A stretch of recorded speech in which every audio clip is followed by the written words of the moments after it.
Hello and welcome to the Charmed Life podcast.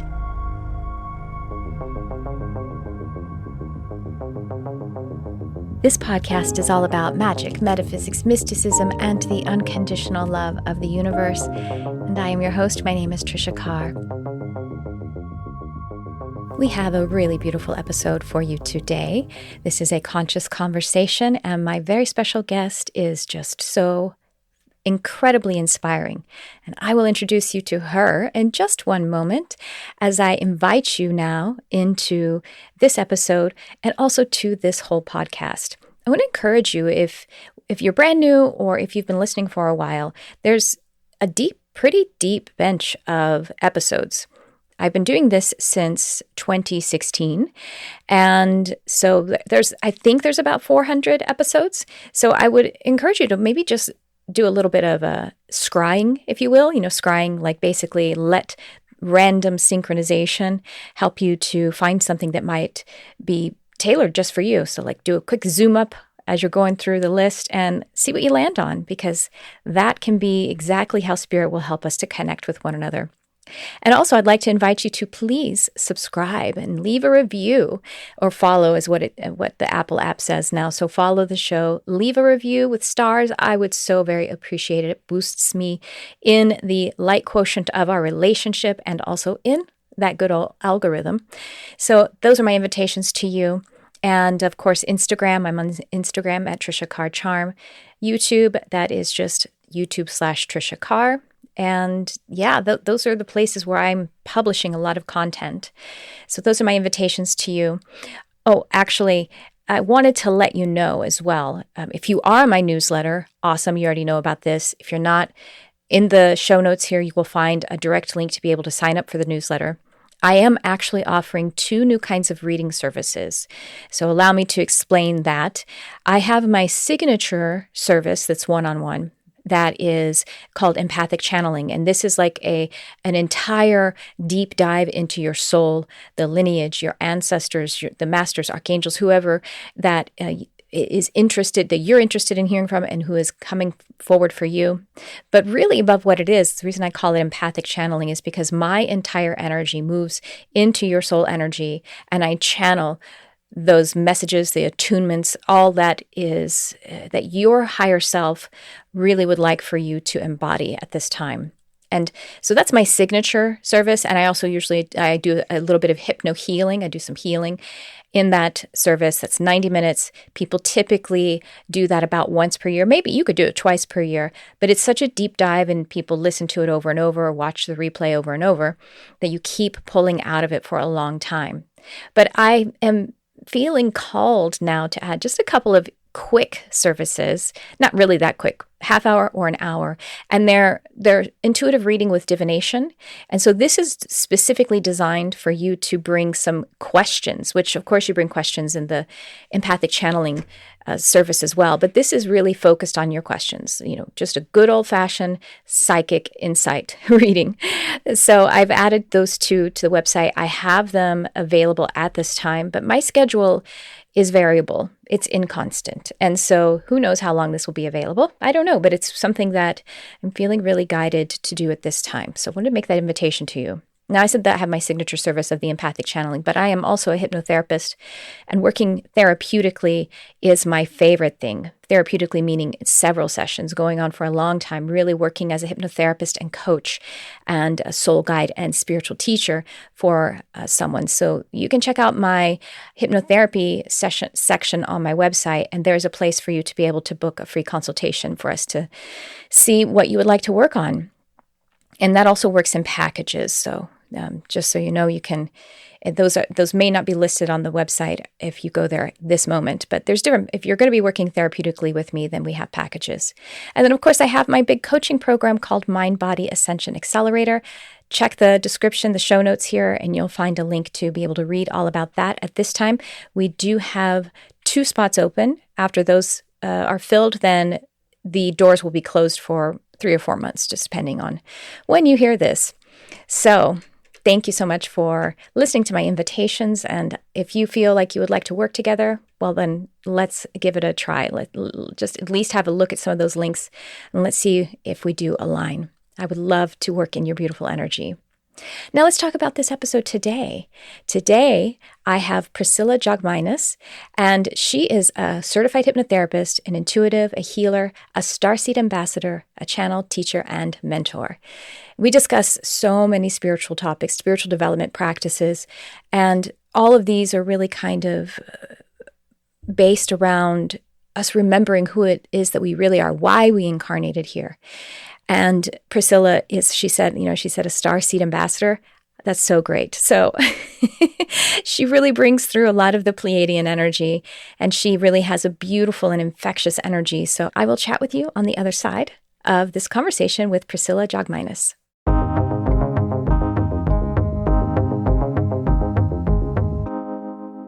Well, Priscilla, this has been a long time coming for me. I mean, I would say a year or months, but really it's lives, right? It's lives coming. It's been in the offing. I really do feel very kindred, like we have known each other and worked together before. So that's how I'm going to start this right now. With that. I believe it. Yeah, you feel it too. But I do want everybody to get to know you. So would you please share with everyone listening, something about your journey that led you to the amazing work that you're doing and actually the work that you're doing right now? Yes. So I think my journey really started when I was really young. I remember I really wanted to be a nurse because I wanted to Oh. help people.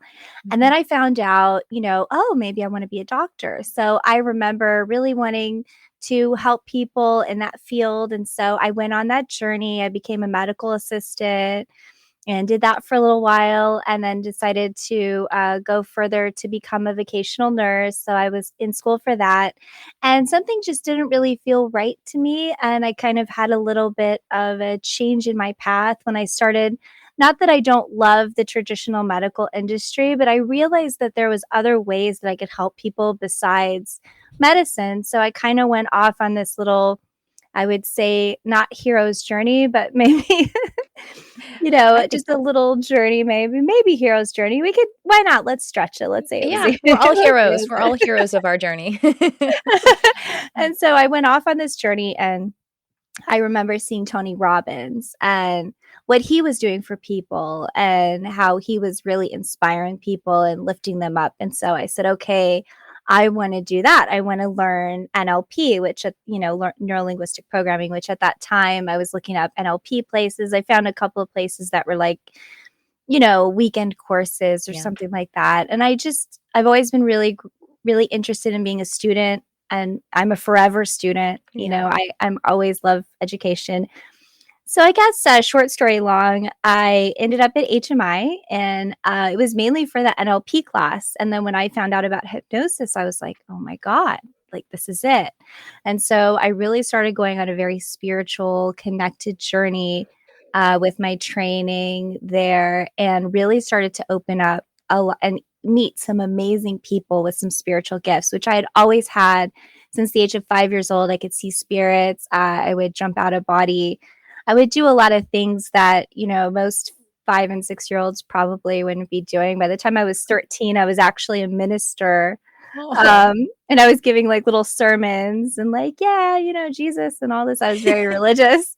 And then I think now I came to a point in my life where I've kind of mixed my spirituality and the metaphysical nature of what I do with also, other religions as well. So I really don't claim one specific religion, but I do say that I'm a metaphysical and spiritual person. And Mhm. that's what I claim today. But, I just love anyone that is bringing love and light into the world and bringing a good message and a positive message. And I think as long as you stick to that, that the world, you could definitely help the world to be a better place. Mm. How beautiful. We have so much in common. I was also like deep. I was on fire for Jesus and, in the church and everything. And I actually took myself to church when I was like 10, 11 years old and I opted to be baptized. And that wasn't because of my family's influence. Actually, my mother had a real phobia of church because religion had been used to just absolutely terrify and torture her. So, so she was actually so afraid of hell that she was afraid to go to church because she'd be reminded that she was going to hell. Like, that's talk about emo, right? And of course she was.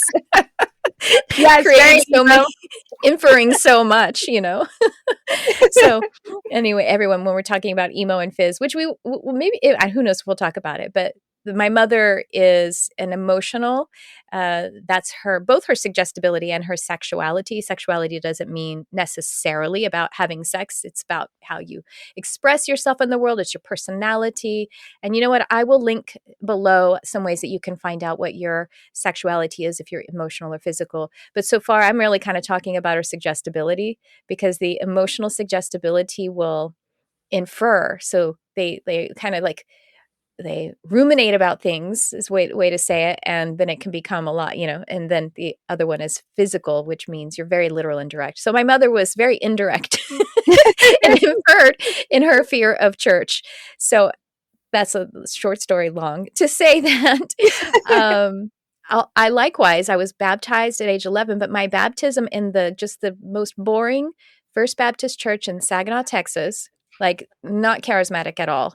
But I had a light body activation in my baptism. I'm getting chills. Ooh. I remember it now, like it would just happen, because it was quantum. So that happened, and I obviously didn't have those words then, and no one told me something fantastical or mystical would happen when I went in those waters, but it did. And then, did you leave the Christian church at some point, kind of formally, or? Yeah, I would say that, they're like the cousins that get invited to the barbecue. Oh, So yeah, I I feel draw like, on it too. I you draw on know, it. Mm-hmm.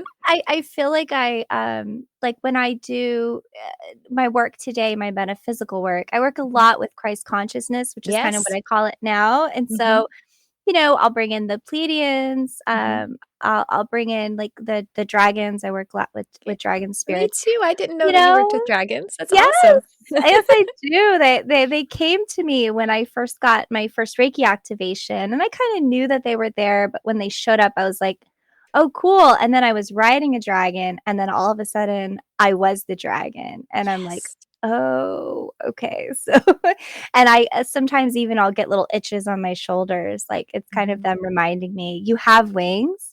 And there's magic in you. So don't forget that. Because sometimes we really get wrapped up in this world and we forget how magical we are, how magical the fact that we're even here is. The Yeah. fact that we even showed up on this planet at all and decided to be here means that we are all strong spirits, because this is not an easy place to incarnate on. No, and part of the difficulty of it is simply that we forget that. You know what I mean? Like all that you just said. That's in the coaching that I'm doing right now. That came up, like one of our greatest and weirdest talents is to forget how magnificent we are, and that's just what we do, isn't it? Yeah. And I feel like part of that is so that we can learn what we need to learn without the disruption of knowing. Because if we knew, we would just say, okay, game over, Yeah. like time out, I'm done. I don't want to do this anymore. I'm done with this planet. I want to go back up to where I'm from, Yeah. And I just remember being little and looking up at the stars and just feeling really homesick, but not understanding why. Mhm.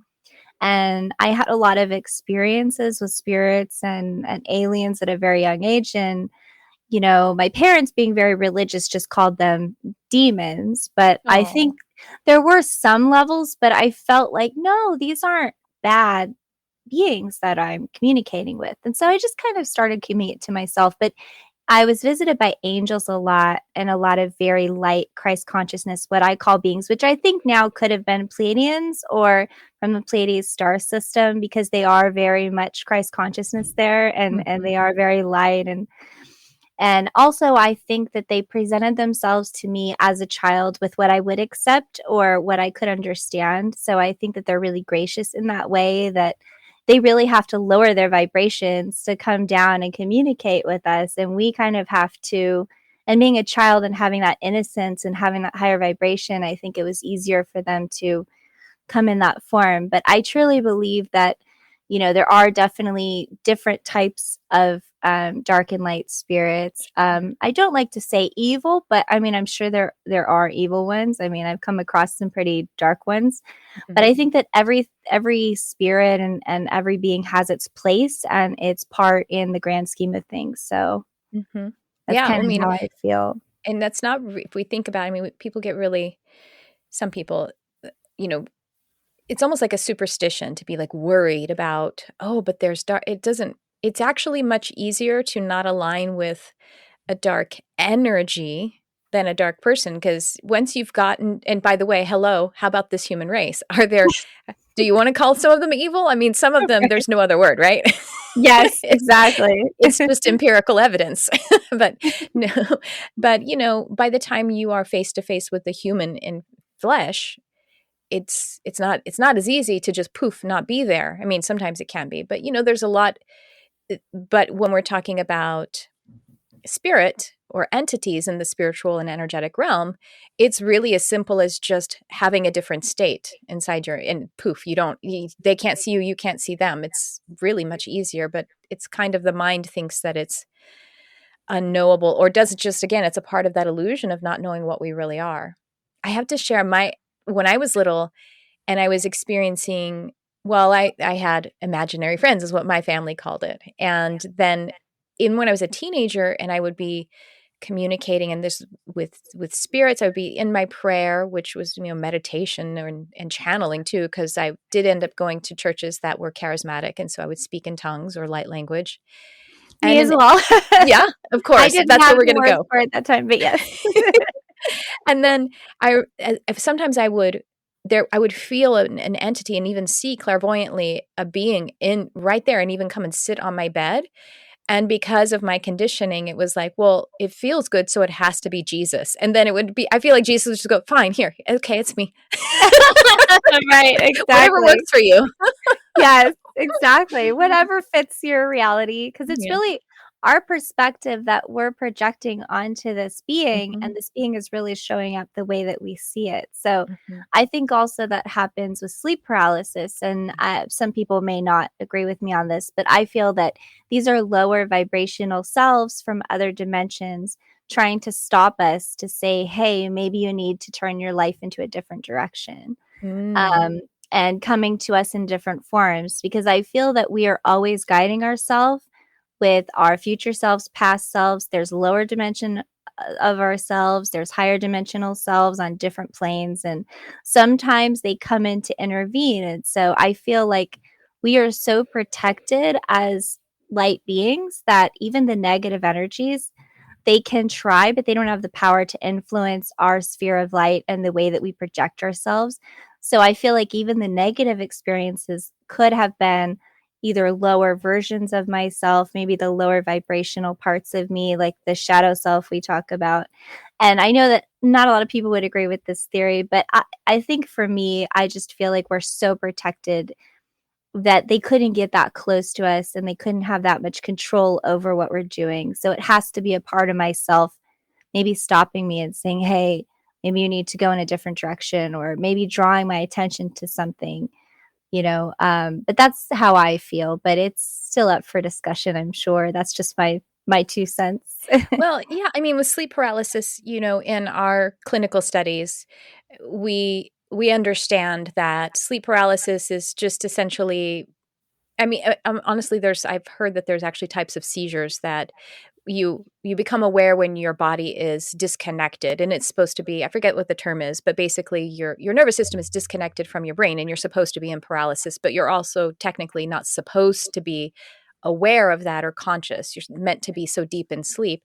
And so but we understand that I mean, that is sure what's happening physically, but that doesn't mean that spiritually there's also something happening. And actually, when I was in Psych 101 in college, the professor said, schizophrenia and being possessed by a demon are the same thing. And he said Wow. it just plain like that, without any explanation. And I was like, say again? And he's like, I'm just saying they're the same thing. He never said anything else. Wow. Spiritual or metaphysical. He just said that he didn't say one was more valid than the other. He was completely scientific all the other times, but he just said they're the same thing.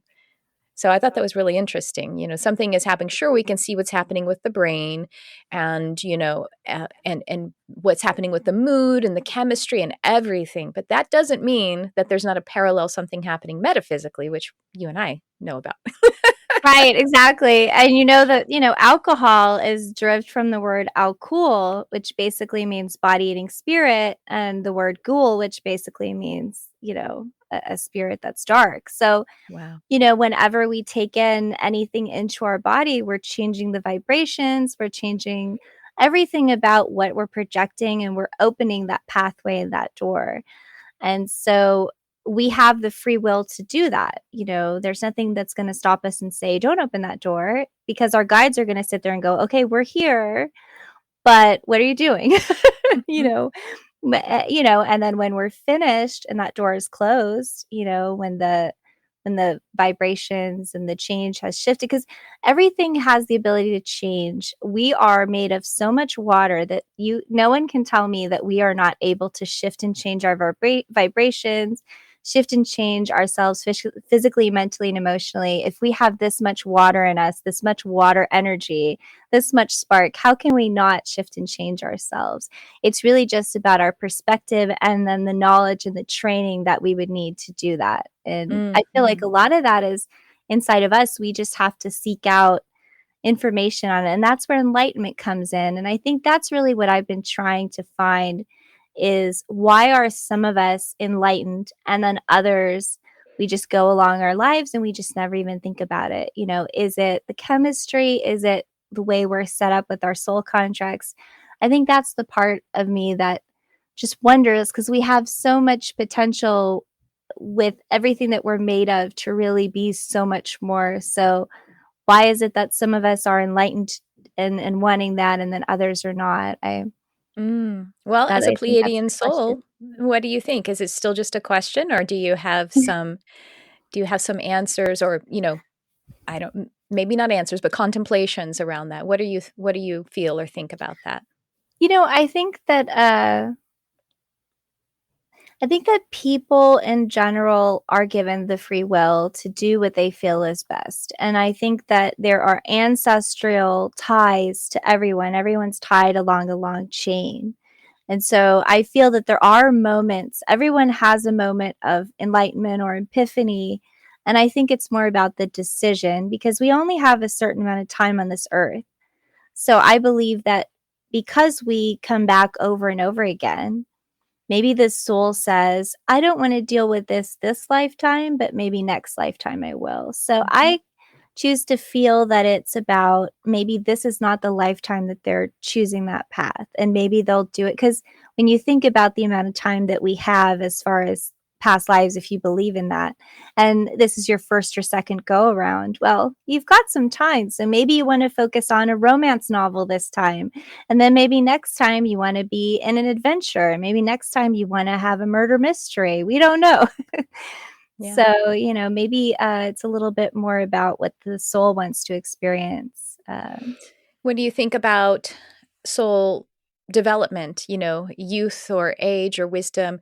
How many goes around? I mean, I think that we could say if a soul were more or less developed, there's still obviously free will. So you could be a very developed soul who just wants to Netflix and chill this whole life. Who Right. knows, But maybe you Netflix a better quality of programming than you Yeah. did when you didn't know and you didn't have the development. Anyway, what do you think about that then? Soul development, or if you want to, the way we might say it sometimes is, the ascension that is being brought in here. As a Pleiadian soul yourself, that is a certain level that they are 5D and above. So your soul is coming in, at least we can assume that trajectory. And we will be right back. Hello, my friend. It's Tricia Carr. I'm here to invite you to my coaching and mentoring portal, Modern Mystic Life. This high value, easy access portal is like having a spiritual mentor right in your pocket. You'll receive all the inspiration right there in your text messenger, and you can also access it on your desktop. I will be delivering the tools and technology that are proven to evolve your abundant life inside and out. You will receive daily inspiration, education, and practices to help you evolve your life as a mystic and a human spiritual being. Plus, you will have access to my monthly workshops in which I teach and channel cutting-edge spiritual content, and also will give guidance, intuitive readings, and attunements right there in our group setting. I worked with Spirit to co-create and manifest the best way to support you and in the easiest fashion, and here it is. I'm very excited to co-create with you too. So, welcome, my friend, to your modern mystic life. And now back to the show. I feel like what I feel from that is it's kind of like the time it takes for someone to learn something, because everyone learns at a different pace. So I feel that some souls, they want to learn things very quickly, and they want to go through things very quickly, and they want to get onto the other dimensions, the other planets, and do other things. While other souls, they may just want to take a little bit longer. Maybe there's things that they didn't get the first time and they want to take it over again. Like you would take a class maybe over again once or twice, or maybe you'd want to study a subject really in depth, and really get a doctoral. So maybe these souls are just going for their Earth PhD. We don't know. I mean, they could just be going for, okay, well, I really want to thoroughly understand this subject. So I'm going to keep putting my soul in this spot many, many times. And then I'll have my master's degree. Who knows what kind of degrees that we study it, because some people may just study it to a simple degree just to get to where they want to go, while others may want to really get a doctor in that specific study. And so I feel like it's more of like an education where some of them really want to take longer to learn and take it in, while others may just want to breeze through it. And I already know this, or I've already done this before a couple times. I've got it now. I think that because I think that at the end of the day, we are all students. That's why we're here on Earth. This is the school planet, or at least how I believe. And so if we're here, then that means we're here to learn something, and we're here to teach something. And the souls that are being incarnated within this time frame, I believe that their purpose is really about teaching and bringing in that information and enlightening everyone to a higher level of consciousness. And I feel like that's really been going on the last 10 or 15 years for sure. Are you, do you know about human design? A little bit. I'm just getting into it, but I would love to hear your take on it, because I took the test and I go, I'd have to study this a little bit more. But Do you know what your type and profile are and everything? You know what? I took it, but Are you a projector? Does that sound familiar? I think so. Yeah, that's what it sounded like. And I go, projector, this is interesting. Yeah, you feel like a projector to me. So no, you're right. I'm sure you're right. We'll talk about it. We'll talk about it some other time. You could actually, after we get off, text me your birth details if you want to. I will. But the reason I thought of human design is because there's actually it's prophecy, sort of, but it's not even just a prophecy. It's an astrological event that's occurring 2027, where we change our it's called the incarnation cross, but it's like the background frequency that we're running. And so I was wondering if you were privy to that, but you might, doesn't it feel, you could probably just intuitively, that makes sense. Oh, sure, something's happening. And that feels like the right time, right? Like 5 years from now, something's going to pop off. Yes. I mean, it doesn't mean anything's cataclysmic, and it's not like Armageddon. It's just that there's a lot of momentum happening because we're wrapping up this background frequency, and then we're going to shift to another one. It may actually slow down right after we shift. Who knows? You know what I mean?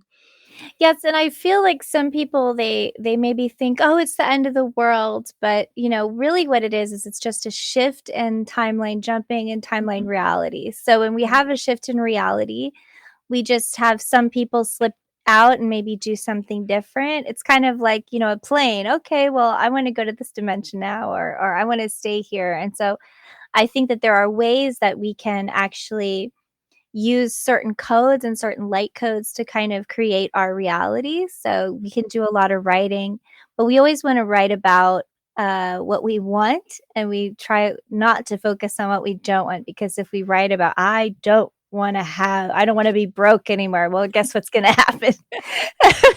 You're just going to stay in that timeline because all the universe hears is, oh, be broke. Okay, be broke. Be broke. They don't hear the I don't want because the universe is a doer. It's like, oh, this is what you want. Here you go. I want to create a tree. There's a tree. I want to create a cloud. There's a cloud. The universe is not.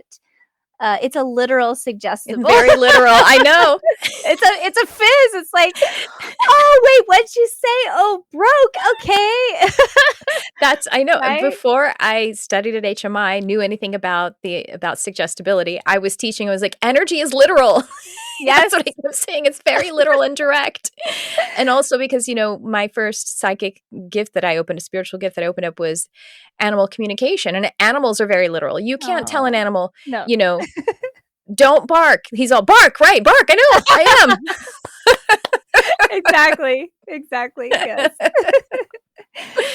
And I feel like if we come at the universe like an emo and we're like inferring everything, which is what we have a tendency to do because we're taught when we're little, don't cry. You're gonna make a scene. You're gonna disturb everybody, or it's okay. Let me just do what I need to do to calm you down, and then you got to go to bed. You can't stay up with the adults.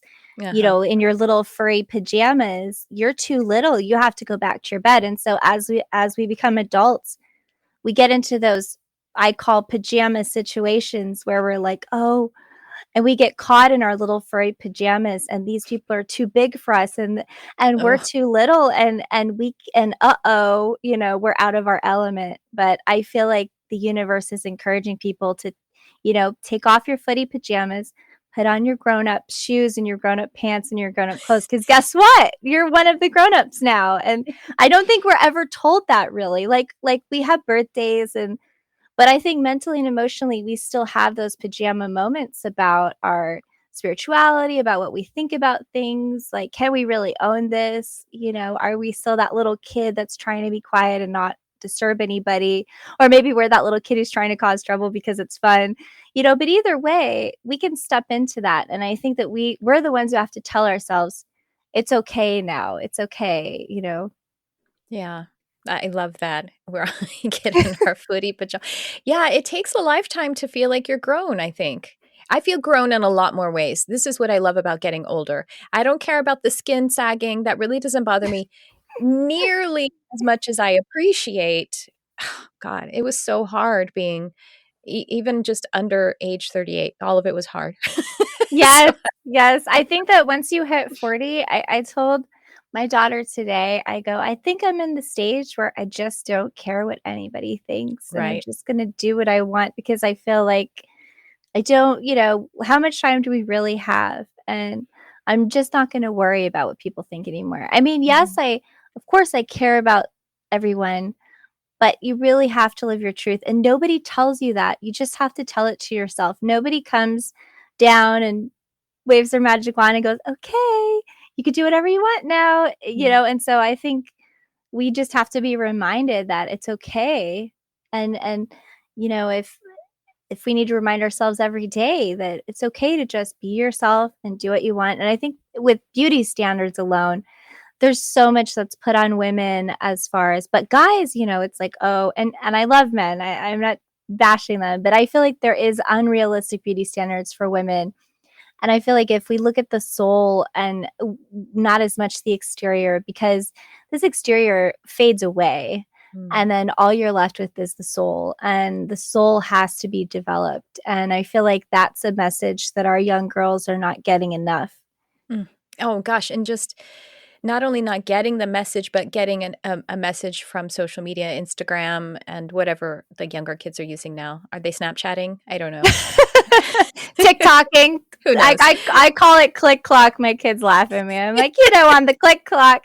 They're like, Mom, whatever. I call it a meme or a meme, and they're like, it's not, Mom, it's a mem. And I'm like, oh, sorry. What? I've never heard it called a mem. Or maybe I call it a mem. I don't know. I don't know.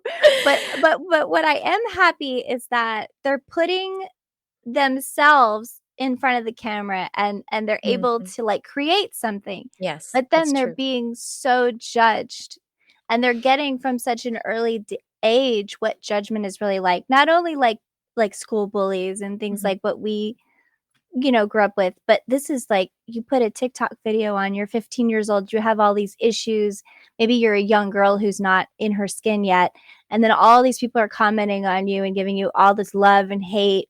How at that age do you process that?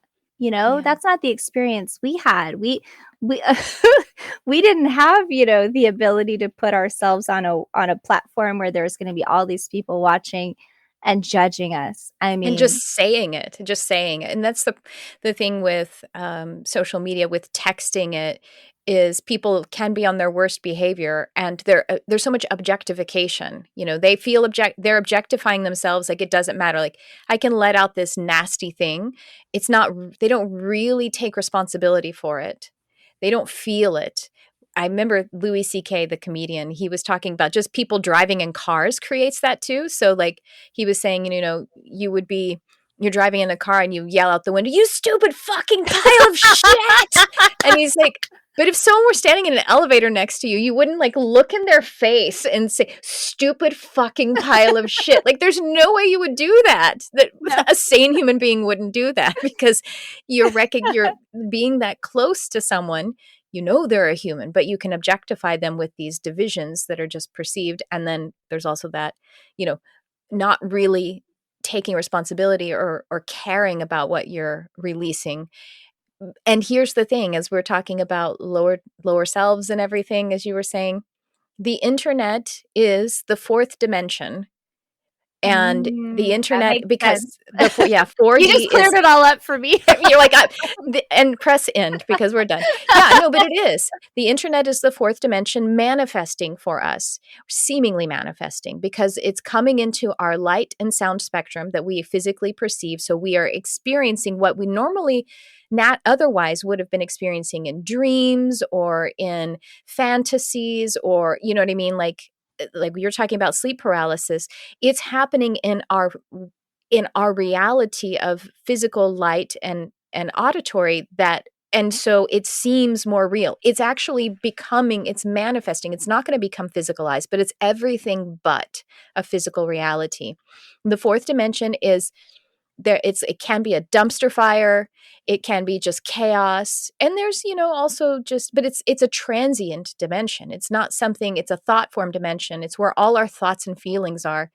And so, yeah, it's just showing up, and these young people who don't, you know what I mean? Like, it is reality for them. I mean, it's out for older people too, but especially young people who are coming up in it and don't have the division, don't have that understanding. And that's why we need the 5D, and that's why it's Mm-hmm. coming very soon, Yeah. because the 5D is going to clear it up. Because I believe that there are many, many different mid-levels, Octaves. Yeah. because I've been to the underworld, soul travel to the underworld. I've soul traveled to the upper realms. And in my opinion, it's really just about vibrational frequencies and what's there. Because it's not about bad or good. I think as a race, we've kind of gone a little bit beyond that. But it's about negative and positive thinking and what's good for you and what's not. And when you find, what do you find in the fourth dimension? You find these soul-eating spirits. You find these spirits that are going to be feeding off of this dramatic energy. So I think what makes it real is that a part of it is being fed by, darker or fourth dimensional spirits, because something is created out of these words, whether it be something small or something big, but an energetic feeling is created once you put it into the fourth dimension. So it's kind of just floating around with not really a lot of purpose. Yeah. And it's just the more you put into it, the bigger it's going to get. And so I feel like there's such a need for positive content to balance it out. And that's why your show is so amazing. Thank You you. like how I wrapped that with a bow? That was awesome. I'll send you, I'll Venmo you the payment. Yeah. Okay. No. Well, but you know what? It just came to me. I'm like, what's happening? What's the process here? So like, just take that, the archetypal young person, teenager, or young teen who's, has all of this 4D coming toward them. and it's like static, you know what I mean? It's like distortion, and it's like message units, right? As we understand. And so that's the opportunity. Message units is just in our training, is essentially when you get overloaded with message units. That's any kind of piece of information that comes into your mind. Then eventually your critical mind is going to just freaking give up, and you're going to escape. Have you ever read Eckhart Tolle? Yes, a It's little bit, yeah. Yeah, that's like what happened to him for his awakening. He was like so like filled up with so much negativity that finally he just broke, his ego broke. And then I remember he says, am I one person or two? Because he was saying, I cannot stand myself. And then it was just like, whoa. So it broke that wall. So that's the opportunity, fortunately, for all of us, with this 4D that's invading our space. And then with the positive content coming out of there, then that's what we can break into. What do you Definitely, think of because that? I love that. It's just like Alice through the looking glass, you know. She has her ordinary world, like her parents and her family and school and everything, and she's thinking, "Oh man, you know, it's so great, but it's so boring. I want something more exciting." Yeah. So then she steps through the mirror, through the looking glass, into this mirror-like reality. It's very similar to the reality she has, but it's also full of dark and light energies. So for me, this is very much the Alice in Wonderland experience for a lot of these teenagers. So like you Mm. said, having that content out there, having that positive content for them to grab into when they're in this looking glass feeling, which I mean, literally you're looking at a piece of glass, Glass. when you're in this. And, and then when they come out of it, really being aware and letting our young people be aware that, when you come out of that looking glass world, that I'm still here for you and the reality is still here, and just keeping them grounded and making them feel connected, and then also limiting, the screen time. I mean, I don't want to be that mom, but I feel like screen time is good and there's a lot of positive things, Sure. but we really need to spend time in this physical reality, because this is the reality that we can really shift and change with our thoughts just as much as the 4D, if not more. I Mhm. just think people turn to the 4D because it's so simple. It's like taking an aspirin when you have a headache. You automatically feel good. It's a quick fix, like, oh, I'm sad, I'm going to watch some cat videos. Oh, I feel better now.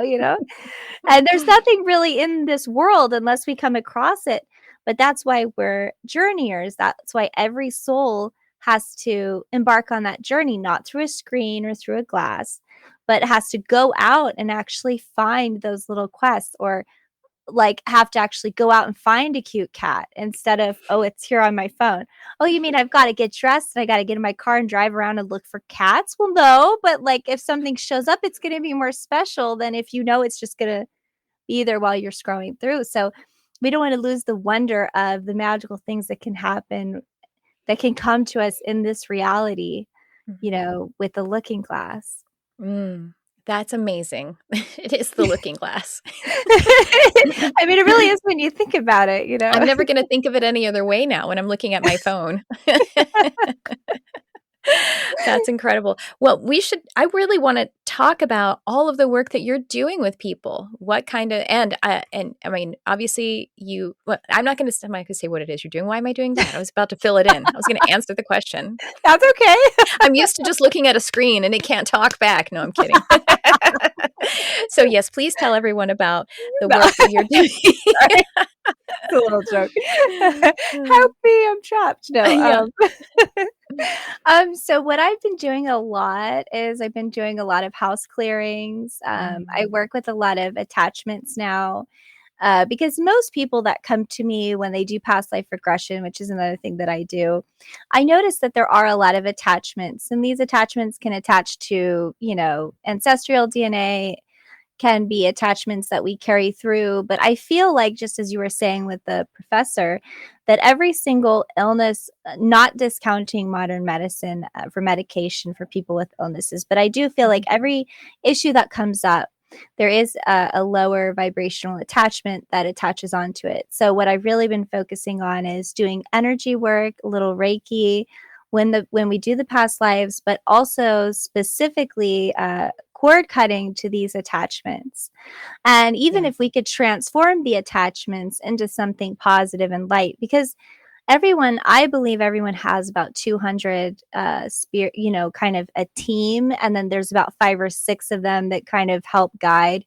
And they all kind of take little breaks, and then one's in charge and then the other one's in charge. So sometimes you'll notice that there's different experiences that come up. Well, it's probably because maybe another person, maybe somebody took a break and now this person's, helping you. And so you'll come up with different things so that we get a collective experience. But what I really like to do for people is starseed connections, which I help them learn how to channel if they want to do that, Oh, the great. starseeds, and also the cord cutting. And then sometimes I do connect with deceased pets or loved ones. So really it's just, I don't really know what the label is for it, but what I really like to just focus on is the hypnosis part, but then also adding in the metaphysical stuff as well. So it's kind of like a hybrid Mm-hmm. of these things. And I feel like it's really helpful because dealing with the issues with hypnosis, a lot of things come up. And so I believe that there are spiritual attachments to a lot of these things. And so I really try to help clear out that energy and those blockages, and really try to have people have a good experience, because when we're in the past life, we don't want to have them come back and be sad about their baby that died in 1825 for the next 2 weeks. Because really this was just a lifetime that we were learning something.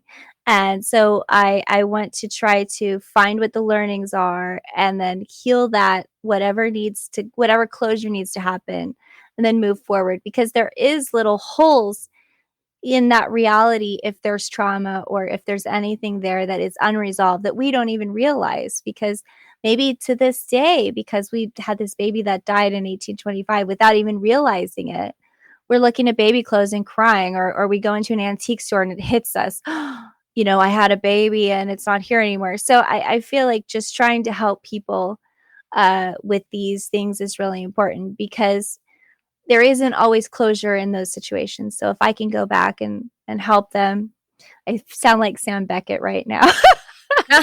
Back in time to Oh my help gosh. the I loved that show so much when I was a kid. Quantum Leap, you guys. That's what we're talking about. Yes, It's so old yes. that a lot of people may not know Sorry. it. And it But, wasn't even that good. It was just like I loved no. the I just love the concept. I think they started putting him in dresses and drag because it did start to get like, okay, he's doing it again. And so it's Yeah. like, oh, well, now he's Marilyn Monroe. Oh, okay. No, it's funnier. But, but so to speak, I feel like, we are energetically traveling to those dimensions when we do past life regression.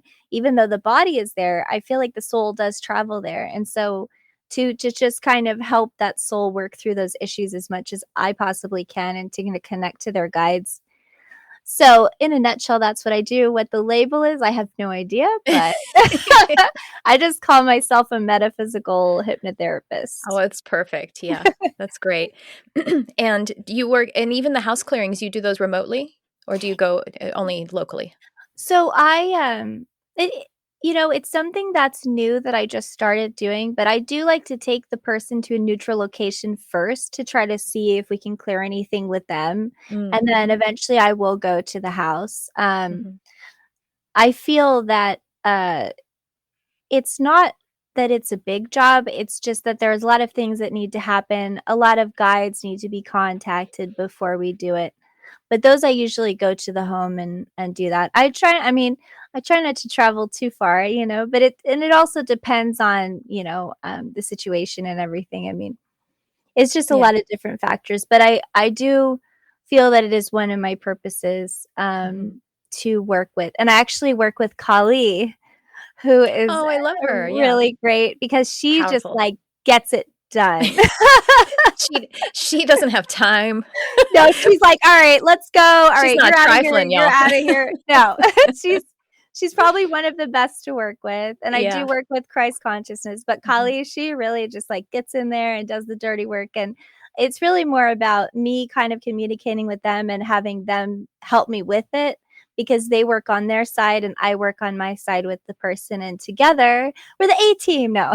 Yeah. But that's kind of the concept.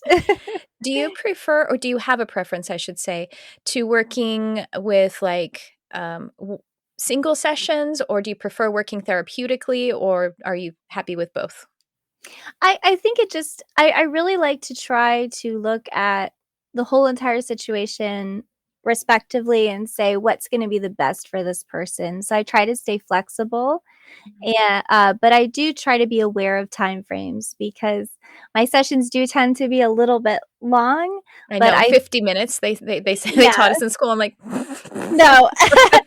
There's no way that you could do what I do in 15 minutes. So, no. people are a little bit taken aback when I say 3 to 4 hours sometimes. But, that just depends on what exactly we're dealing with. But I really try to make sure that I get done what needs to get done, Mm-hmm. and that, we move forward. But I would say that I do a little bit of both. Mm-hmm. And how about, do you do group work and teaching, or are you doing that kind of work? So, I did do some work in a rehab center, which I really loved, but I feel like with group work, it's something I'm growing into. But right now, working with one-on-one has really been valuable for me. But I'm not, I wouldn't say I have done some group work before, and I really do love it as well. I actually did I went to San Diego with my friend. She's a massage therapist, and we did like a little event, and there was actually goats in the neighbor's yard and also in her yard. So we were doing this scream therapy where I took everybody in hypnosis onto the top of a mountain. And I said, okay, now take all your love, all your hate, all your emotions. And at the count of 3, we're going to tense our body up, and then we're going to scream, right? And so everybody tenses up.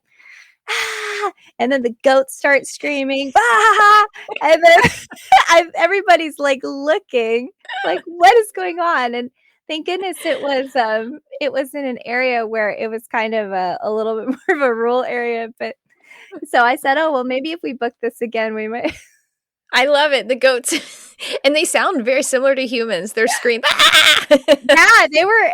I think that I put them in hypnosis because they were just kind of sleeping, and then all of a sudden they were just like, ah. So Me I don't know if we too. scared them or if they were on the journey with us. I mean, it was on top of a mountain, so I could see how they connected. That's so cute. I love it. They're like, wait, let us up there, because they love to climb too. And I also find that I feel like animals go in a little bit too. Like I've never done a lot of sessions around them, but I feel like the goats, they were right there with us. So well, yeah, they don't really have a critical mind, and most mammals, at least, I don't know all of the species, they just have more alpha brain waves than we do. So they kind of, compared to us, they are in hypnosis all the time. They're like our somnambulistic. Exactly. They're much more somnambulistic than we are, but they don't have that critical mind divider. They don't have that filter. And so they flow very much. And actually their conscious mind they're not really conscious of their conscious mind.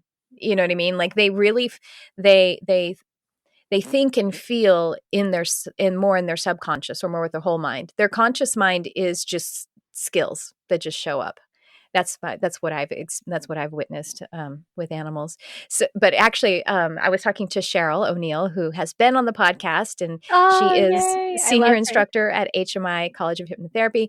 And I was talking to her about animal communication, and she's like, "Well, like saying maybe you should teach that at HMI." And I'm like, "But what does it have to do with like hypnosis?" And she's like, "Well, do you hypnotize the animals?" And I'm like, "No, they're already in hypnosis." I mean, yes, but animals actually, when I'm in session, they'll usually come and they get themselves involved in the session somehow.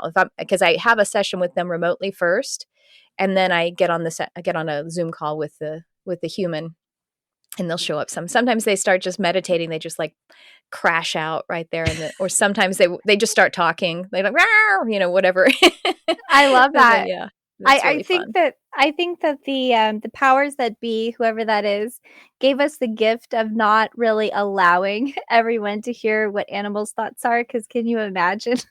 Well, if they could verbalize, like, oh, there's a bird. Oh, I'm really hungry. Oh, I'm gonna lick my butt. Like, yeah.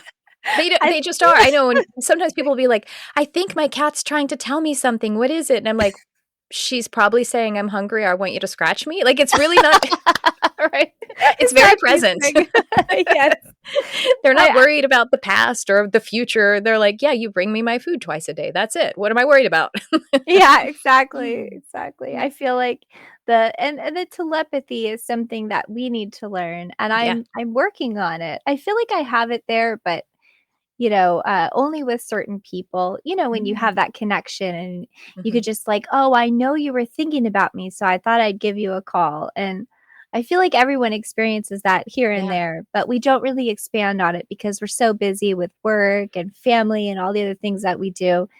I just wish there was more time to. I have a telepathy course. I mean, not just with Oh, animal. I'll have Yeah. to check it out. Well, I don't have it published right now because when I did have it published, it had possibly to do with, my vibration of who I attracted, or maybe the time, that I released it. People would take it, but then they didn't want to practice because they were scared. Oh. And I was doing psychic, development then, and people weren't afraid of that, the people that I attracted, but they were scared about people reading their minds, or they didn't want to read someone else. I'm like, no, no, no. Did you take the courses? No. But anyway, but maybe it's getting time since you brought that up. I had that, and that was back in 2017. And I did a few podcasts on it too. It's like telepathy is the language of, our new paradigm. It really is. And telepathy, it's honestly, as we're talking about the fourth dimension and social and broadcast media, it's kind of like before they were going for, meaning the the financial powers that be. I mean I can give them names: Zuckerberg, Bezos, like, they have names. Right? Turner also.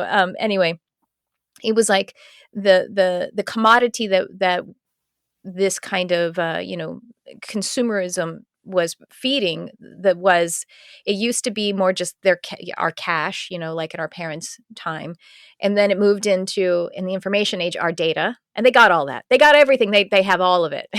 Oh, yes. I'm sure they got all of our numbers. They got all our numbers, all our everything. And so the next commodity that they're going for is our consciousness, our conscious awareness. And we are really telepathically, in a lot of ways, we are being trained telepathically with the media, the way we communicate. Because think about how tone doesn't carry when we text something. So we're having to figure out how to Oh. infuse it. But unfortunately, there's the negative content that's out there that's kind of having us telepathically communicate with the lower frequency. Anyway, I'm off on a thing. I feel like I could get off on a thing with you many, Yeah, many times we over. don't wanna get started on that. Yeah. But, when I practiced, my friend, Hokulani, who's also an animal communicator, and we had the idea to start practicing telepathy with each other, with humans, and it totally worked. And it was really, really cool. We did a few experiments, and it worked, so maybe you and I should talk about that Yes, some more. Maybe yes, we could do a course or something together. that sounds Well, great. this has been so amazing. So you are, all of your information is in the notes, but how you have such an impressive spiritual development, and I'm sure many people are just thinking, how do I know about my starseed origin? How do I know about my spiritual gifts? And how do I start to manifest that life that is more aligned for me? So what is a tip or two or a technique? How can people work on that today?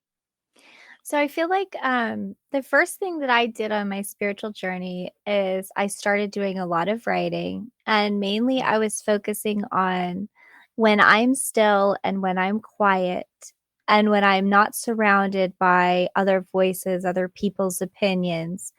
What does my soul really want? And I Yeah. really started to connect with what can I do in this moment to get closer to that? Is it just connecting more with myself? Is it connecting more with others? And I think it's about doing the detailed little steps that people want to get to the big result. But it's about being still with yourself, taking those little walks, doing those little self-care things and asking yourself, if I wasn't going to get paid for it, what would I just love to do? What would Yeah. really resonate with me? And for me, it all started with the thought, I want to help other people get better. And now I do. Yes, you do. So I feel like, it's easy to manifest in that way, but it's also very simple and it's very detailed. So a lot of people don't put the, importance on it. So getting quiet, getting still. I agree. I think writing, journaling or channeling or looking at your dreams or just asking the questions or telling yourself you love yourself in writing. It's amazing. But right, we have to get still first. So we have to do some meditation or self-hypnosis in order to clear away that filter of all of that 4D crap, right? Yes. And also, I have a new thing I've been doing is I've been putting a little bit of salt water and lemon near my bed. I mean, obviously, if you have animals, I don't think it would hurt them. They may not like it if they Yeah, drink the it. citrus is like, ooh. Yeah, lemon. But I feel like it's really absorbing like a lot of the negative energy. So I think it's really just about being conscious of your energy and that spiritual hygiene that we're taught with Mhm. Reiki.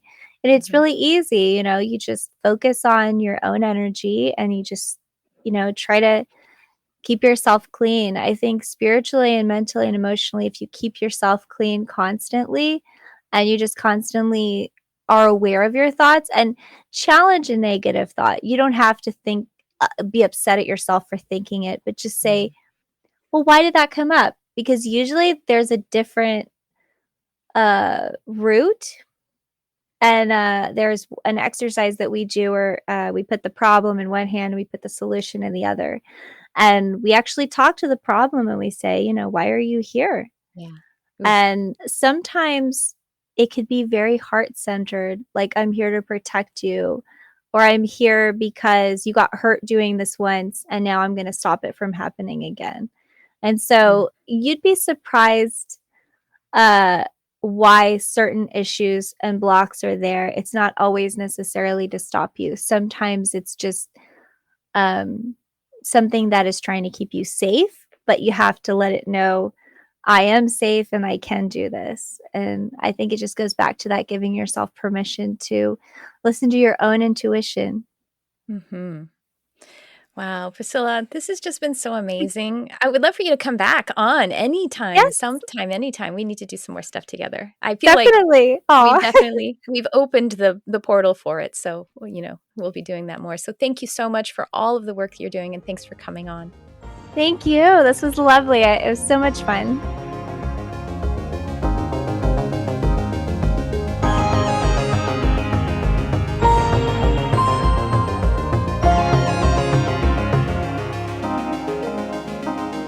Like I said, infectious, right? But also so grounded and loving and wise. We just have the best time. And by the way, Priscilla and I are both graduates of HMI College of Hypnotherapy. You've possibly heard me talk about this on the podcast before. I've had several guests who were either graduates or teachers at HMI.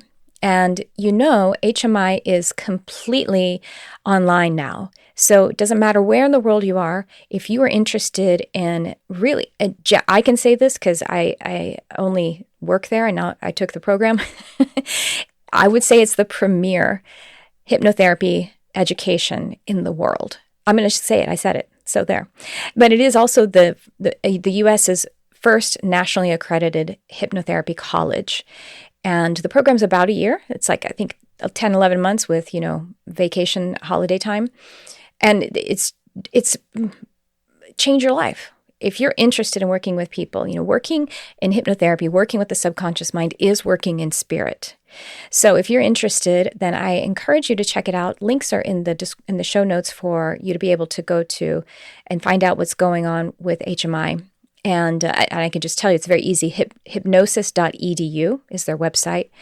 And if you do ever end up inquiring about going to college there, if you would like to submit and get into the enrollment process, do please let them know that you heard it from me. You heard it from Tricia Carr on the podcast because, they really like me then. And I like being liked. So, but one more thing about HMI is that they have an internship there. A second part of your education there's a clinical internship where the students are actually seeing clients supervised by an instructor, a senior staff instructor. And therefore, a lot of them take pro bono, free clients. So if you go check on the website, again, the link is in the description, but it is very simple. It is just hypnosis.edu/sessions, and you will be able to see if you can get some free hypnosis sessions. And that's not just one, but they will work with you as long as you want to work together, but they'll work with you, especially as long as they're in their residency with the school. And I know one of my clients did that, and I think she worked with her practitioner, her therapist, for 6 months. She was just recently telling me about that. So it's amazing. Anyway, there's some resources for you. And, you also might see Priscilla and me bopping around there if you ever went to school, because I work at HMI part-time, and Priscilla does as well. We do that in addition to our practices that we discussed on the show. Okay, well, I hope that you found some inspiration here. I wonder if you are wondering or already have a sense of what it means to be a starseed, and if that resonates with you. And I really would love for you to pursue who it is that you really are, whatever that feels like to you, if there's a label that aligns with. But labels can't even do justice to who you are.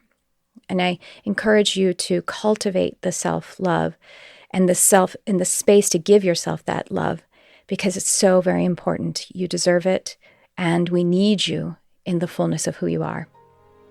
That's what I have for you in this episode. Thank you so much for being here, and thanks for tuning in. I love you, whoever you are.